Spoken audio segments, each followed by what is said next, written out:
La question suivante est celle de M. Jean Urbaniak, qui s'adresse à M. le ministre de l'Éducation nationale et qui porte sur les crédits attribués aux œuvres sociales du ministère de l'Éducation nationale. La parole est à M. Urbaniak. Je vous remercie, Monsieur le Président.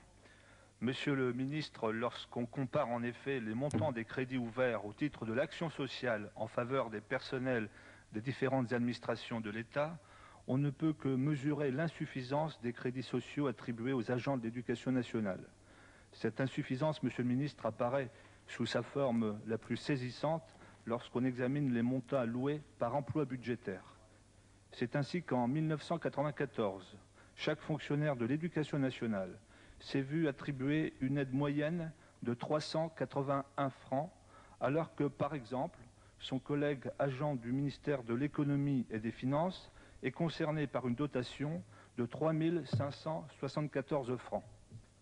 Alors j'ai bien entendu tout à l'heure Monsieur le ministre chargé des relations avec le Parlement rappeler à l'un de nos collègues les limites des comparaisons moyennes, mais situées à ce niveau, les disparités peuvent, je crois, difficilement être contestées. Monsieur le ministre, vous le savez bien, aucune considération d'ordre catégoriel entre les différents corps de la fonction publique ne peuvent motiver une telle disparité. Les 944 000 agents d'éducation nationale rencontrent en effet les mêmes difficultés et dans les mêmes proportions que l'ensemble de leurs collègues des autres administrations. Les différentes organisations représentatives siégeant à la Commission centrale des œuvres sociales ont d'ailleurs fait part à plusieurs reprises de la nécessité de remédier à cette injustice qui touche l'ensemble des personnels du ministère et qui n'autorise que très partiellement le développement d'une politique sociale digne de ce nom en leur faveur. Convenez avec moi, Monsieur le ministre, que l'administration qui emploie le plus grand nombre de fonctionnaires mériterait de disposer dans ce domaine d'un soutien accru ou, tout du moins, d'une écoute sociale beaucoup plus attentive de la part des pouvoirs publics. Certes, je ne méconnais pas l'argument posé par les contraintes budgétaires, mais cet argument ne pourra pas éternellement astreindre les fonctionnaires de l'éducation nationale à ne disposer que d'un respect quasi symbolique de leurs droits relatifs à la prise en compte de leurs problèmes sociaux. Monsieur le ministre, voilà donc mes questions.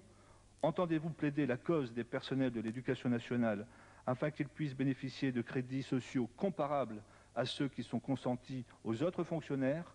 Et le cas échéant, quel réajustement envisagez-vous d'opérer, sachant que les partenaires sociaux estiment la bonification nécessaire dans un premier temps égale à 3% de la masse salariale? Je vous remercie, mon cher collègue. La parole est à Monsieur le ministre délégué aux relations avec l'Assemblée nationale. Merci, Monsieur le Président. Y répondre à Monsieur Jean Urbaniak de la part de Monsieur François Bayrou, qui est ce matin même dans l'Isère pour un déplacement. Et il m'a chargé de l'excuser auprès de vous.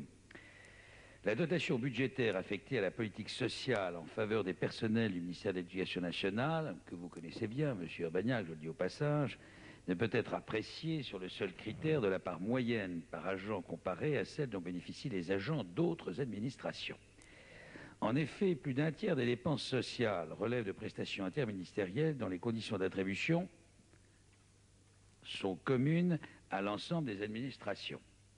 Or, 45% des agents du ministère de l'Éducation nationale appartiennent à la catégorie A et, de ce fait, échappent en partie au bénéfice de ces prestations en raison du dépassement des plafonds de ressources fixés par la réglementation. Ces réserves de méthode étant posées, M. Bayrou, ministre de l'Éducation nationale, indique qu'il s'est employé à augmenter les crédits sociaux du ministère.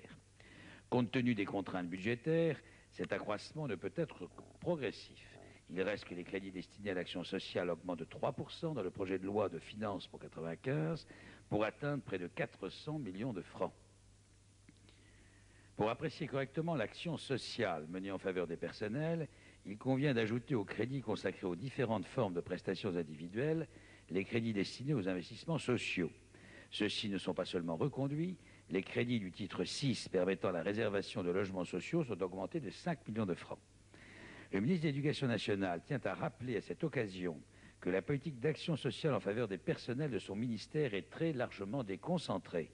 Les académies déterminent en concertation avec les partenaires sociaux leur propre politique et mettent en place des actions qui répondent aux besoins spécifiques de leurs agents, notamment en matière de loisirs, de culture et de sport. Enfin, Il rappelle que dans ces domaines, les agents du ministère de l'Éducation nationale bénéficient des services offerts par un très important réseau associatif et mutualiste. Voici, Monsieur le Président, les éléments de réponse que je souhaitais apporter à M. Urbaniak. Je vous remercie, Monsieur le ministre. Nous passons à la question de M.